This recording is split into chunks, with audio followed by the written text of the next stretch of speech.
after capitalism, in your judgment, what exists and what do we call it? Well, okay, here's the problem, I think.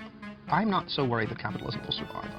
Everything comes to an end. The system shows all signs of not being able to fix itself. But it wasn't so long ago when Francis Fukuyama was writing the end of history, because they thought exactly the opposite. I know. Isn't it remarkable how quickly things change? So here we have the system we thought was going to last forever, self-destructing before our eyes. What I'm really worried about is the next thing they come up with might be even worse. It could be some sort of fascist... Who is they? Well, whoever ends up picking up the pieces, which might be... I mean, there are models out there. The sort of populist, authoritarian, sort of China model is very popular in the third world right now. I think it's all the more important to develop actual democratic alternatives. I mean, so when people ask me what's my alternative to capitalism, I call it democracy. Why not have economic democracy? Have a system where people collectively make decisions that affect their own lives. How that's going to work out? So you don't think we've ever made democracy work?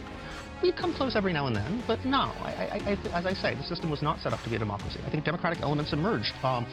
What politicians found is that ordinary Americans loved the idea of democracy, even though politicians at first hated it. So they kind of came around. You and I both have friends, maybe not the same friends, who simply say, who lived in communist countries, and they'd say, aha, communism didn't fail, we never got it right. Sure. And you're saying we've never gotten democracy right.